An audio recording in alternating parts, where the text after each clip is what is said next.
Hello students, good afternoon. बेटा, हम लोग पॉलीन्यूक्लियोटाइड के स्ट्रक्चर को डिस्कस कर रहे थे। उसी में हमने न्यूक्लियोटाइड तक की फॉर्मेशन हम कर चुके थे कि एक न्यूक्लियोटाइड कैसे बनता है। एक न्यूक्लियोटाइड को बनाने के लिए हमने 3 कंपोनेंट यूज़ किए थे। एक तो है आपका शुगर। सबसे पहले हमने शुगर की कार्बन फर्स्ट पे क्या अटैच किया था, nitrogenous base with the help of an glycosidic linkage. और फिर शुगर के कार्बन फिफ्थ पे हमने क्या अटैच किया था बेटा, फॉस्फेट। ठीक है, तो ये आपका न्यूक्लियोटाइड बन चुका था। अब हम बात करेंगे डाई न्यूक्लियोटाइड और पॉली न्यूक्लियोटाइड कैसे बनाते हैं। तो डाई न्यूक्लियोटाइड का मतलब है कि हमने 2 न्यूक्लियोटाइड्स को आपस में अटैच करना है। अब जब हम 2 न्यूक्लियोटाइड को आपस में अटैच करेंगे तो बॉन्ड कौन सा बनता है, फॉस्फोडाइएस्टर बॉन्ड। अब क्योंकि डीएनए होता है डबल स्ट्रैंडेड और दोनों स्ट्रैंड की पोलैरिटी होती है बेटा अपोजिट। ठीक है, एक स्ट्रैंड की पोलैरिटी होती है 5 प्राइम टू 3 प्राइम और दूसरे स्ट्रैंड की पोलैरिटी होती है 3 प्राइम टू 5 प्राइम। इसलिए जो आपके फॉस्फोडाइएस्टर बॉन्ड बनते हैं वो भी 2 टाइप के बनते हैं, 3 prime to 5 prime and 5 prime to 3 prime. कैसे? मान लो एक न्यूक्लियोटाइड का, पहले वाले न्यूक्लियोटाइड का 3 प्राइम OH ग्रुप इन्वॉल्व होगा और दूसरे न्यूक्लियोटाइड का कार्बन फिफ्थ। ध्यान देना, शुगर की ही दोनों पोजीशन इन्वॉल्व हो रही हैं। एक तो कार्बन फिफ्थ पे क्या है बेटा, फॉस्फेट है, तो कार्बन फिफ्थ का फॉस्फेट और एक न्यूक्लियोटाइड के कार्बन थर्ड की इन्वॉल्वमेंट हो, हाइड्रोक्सिल ग्रुप उसका इन्वॉल्व हो, तो अगर इन 2 के बीच में बॉन्ड बन रहा है तो पहले थर्ड पोजीशन आ रही है फिर फिफ्थ पोजीशन आ रही है, तो फॉस्फोडाइएस्टर लिंकेज बन जाएगी 3 prime to 5 prime phosphodiester linkage. और अगर शुगर की पोजीशन अपोजिट है, उसमें पहले वाले न्यूक्लियोटाइड का कार्बन फिफ्थ का फॉस्फेट इन्वॉल्व हो, क्योंकि कार्बन फिफ्थ पे हमने ऑलरेडी फॉस्फेट ग्रुप अटैच कर दिया है, और दूसरे न्यूक्लियोटाइड का कार्बन थर्ड इन्वॉल्व हो, तो फॉस्फोडाइएस्टर बॉन्ड बनेगा 5 प्राइम टू 3 प्राइम। कैसे, ये ध्यान से देखो। यहाँ पर मैंने डायग्राम बनाया है बेटा 2 शुगर का, आप ध्यान से देख सकते हो। 2 शुगर का डायग्राम मैंने बनाया है यहाँ पे। तो देखो, एक न्यूक्लियोटाइड मैंने ये बनाया है, ऊपर वाला बिल्कुल सेपरेट न्यूक्लियोटाइड है, कोई मिक्सिंग हमने नहीं की है। कैसे, इस शुगर के फर्स्ट कार्बन पे हमने नाइट्रोजनस बेस अटैच किया और इसके फिफ्थ कार्बन पे हमने फॉस्फेट ग्रुप अटैच किया है। सेम ये भी एक न्यूक्लियोटाइड है, इसके फर्स्ट कार्बन पे नाइट्रोजनस बेस है और फिफ्थ कार्बन पे फॉस्फेट है। अब हम डाई न्यूक्लियोटाइड कैसे बनाएं? अब ऊपर वाले का और नीचे वाले में क्या पोजीशन बननी है, ऊपर का इस तरफ क्या है, कार्बन थर्ड, और नीचे वाले का क्या है, फॉस्फेट है। तो इसके कार्बन थर्ड का हाइड्रोक्सिल और इसके फॉस्फेट का हाइड्रोक्सिल किस फॉर्म में निकलेंगे बेटा, वाटर की फॉर्म में। लेकिन यहाँ पर 2 हाइड्रोक्सिल ग्रुप है तो पीछे क्या बचेगा, एक ऑक्सीजन बचेगा। मतलब क्या बॉन्ड, अगर मैं थर्ड कार्बन को यहाँ पे रिप्रेजेंट करती हूँ तो एक ऑक्सीजन बचा, फिर नीचे क्या है, P ग्रुप, उसके नीचे क्या है, फिर से O है, और फिर ये कार्बन फिफ्थ आ गया। तो ये जो पूरा बॉन्ड है देखो, ROR। अब एक ग्रुप है फॉस्फेट, तो एक एस्टर बॉन्ड तो ये बन गया और एक एस्टर बॉन्ड ये बन गया, इसलिए इस बॉन्ड को हम क्या कहते हैं, फॉस्फोडाइएस्टर लिंकेज।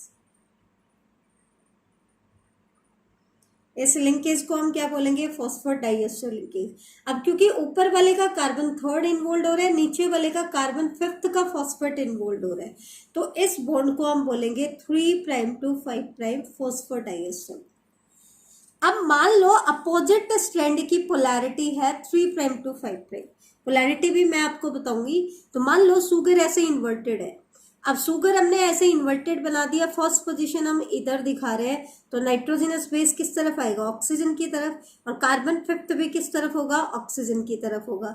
तो ये आपका पूरा एक न्यूक्लियोटाइड हमने बना दिया है, क्योंकि कार्बन फर्स्ट पे नाइट्रोजनस बेस अटैच है और कार्बन फिफ्थ पे फॉस्फेट ग्रुप अटैच है।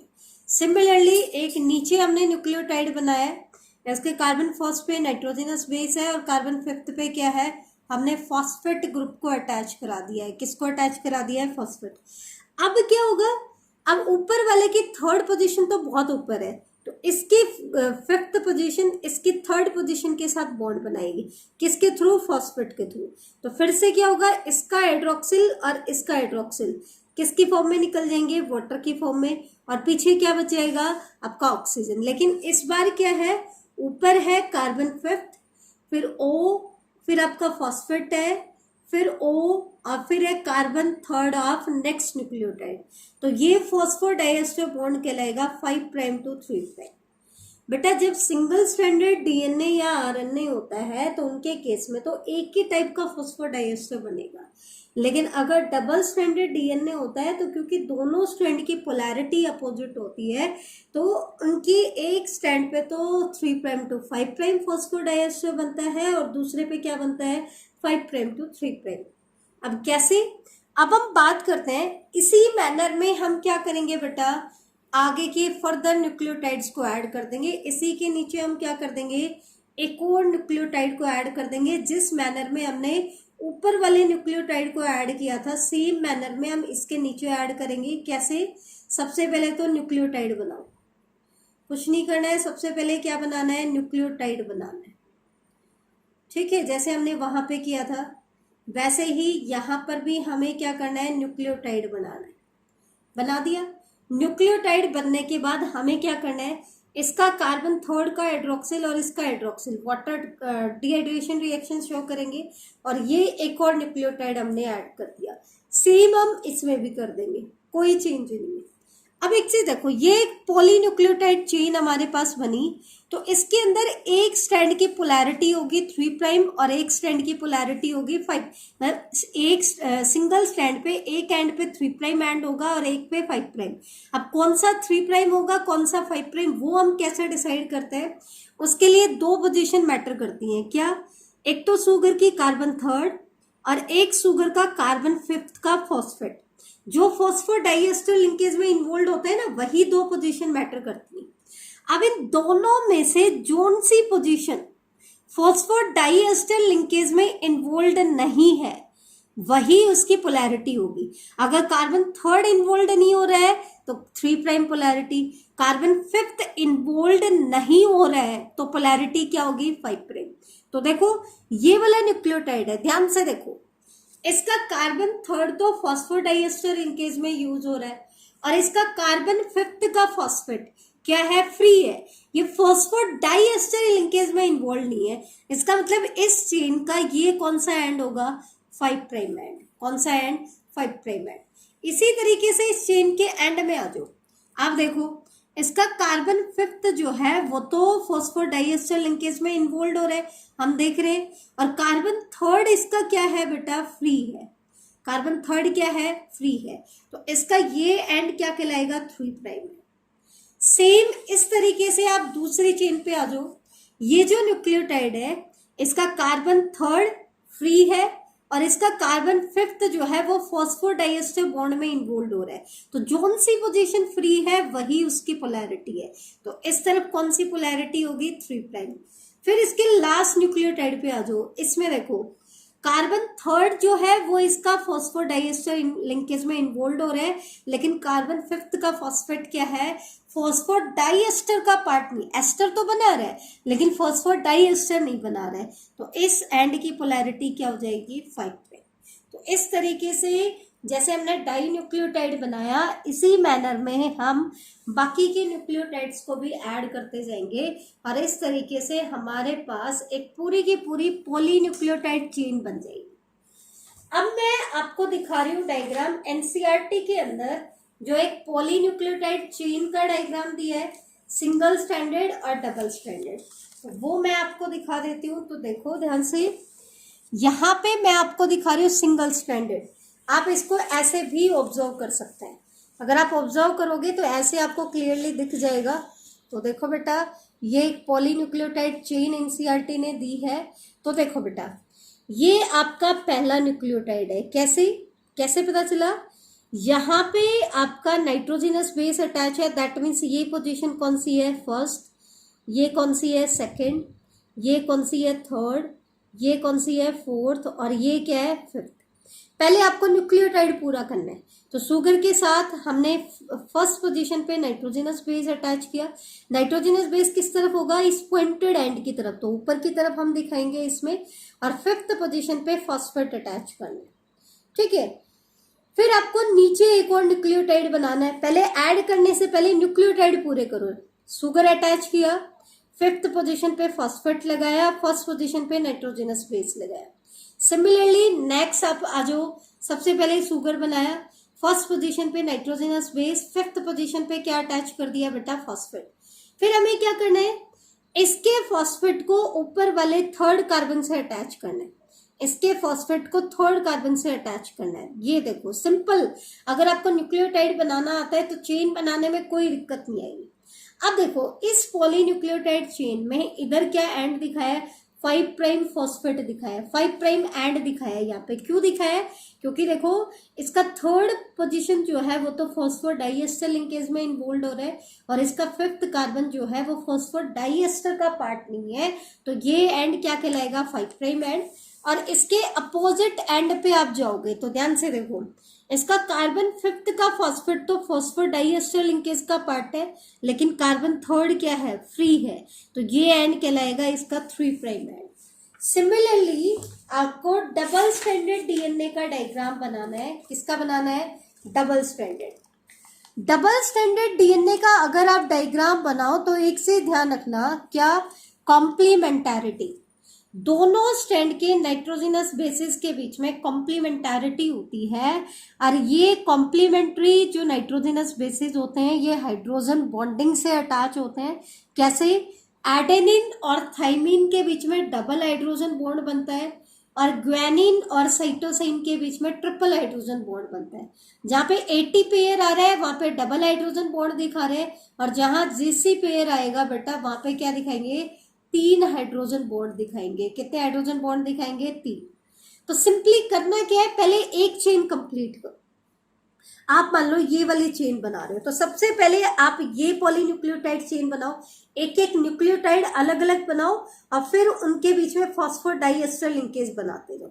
सिंपली पहले शुगर अटैच किया, फर्स्ट पोजीशन पे नाइट्रोजनस बेस, फिफ्थ पोजीशन पे फॉस्फेट। सेम यहाँ पे फिर इसके फॉस्फेट को इसके कार्बन थर्ड से अटैच करते जाओ, एक पॉलीन्यूक्लियोटाइड चेन बन गई।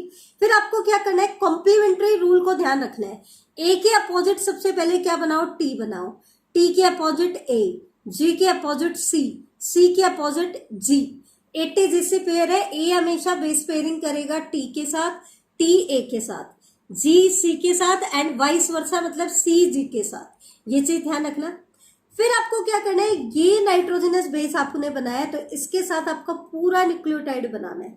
तो शुगर बनाया, फर्स्ट पोजीशन, बेटा हमेशा ध्यान रखना, 2 न्यूक्लियोटाइड चेन बनाते हो तो नाइट्रोजनस बेस सेंटर की तरफ आएंगे। तो इस वाली चेन के इस तरफ और इस वाली चेन के इस तरफ, इसलिए हमें शुगर को क्या करना पड़ा बेटा, इन्वर्टेड करना पड़ा एक चेन के अंदर, क्योंकि हम फर्स्ट पोजीशन को किधर लाना चाह रहे हैं, नीचे की तरफ। और दूसरा क्या है, दोनों स्ट्रैंड की पोलैरिटी भी क्या होती है, अपोजिट, तो हमें ऐसे भी पलटी मारनी पड़ी। ठीक है, तो ये चीज ध्यान रखना, हमें पलटना पड़ा।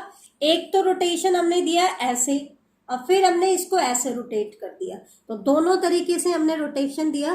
तो ये आपको डबल स्टैंडर्ड पॉलीन्यूक्लियोटाइड चेन का डायग्राम बनाना है। सिंपली आपको क्या करना है, एक एक न्यूक्लियोटाइड बनाते जाना है, और फिर उनके बीच में फॉस्फोडाइएस्टर लिंकेज बनानी है। हाइड्रोजन बॉन्डिंग ध्यान रखना, ए और टी के बीच में डबल हाइड्रोजन बॉन्ड, और जी और सी के बीच में triple hydrogen bond.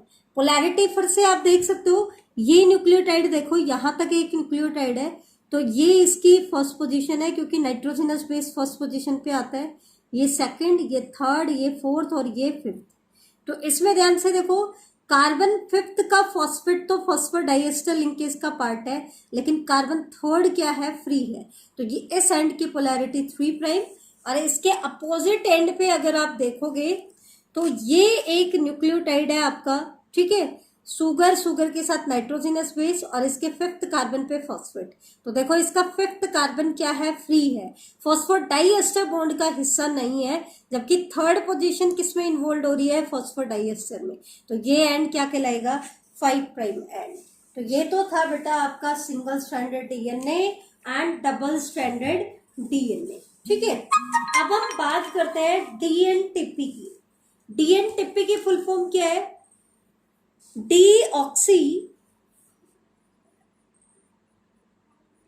Deoxy ribo nucleoside triphosphate.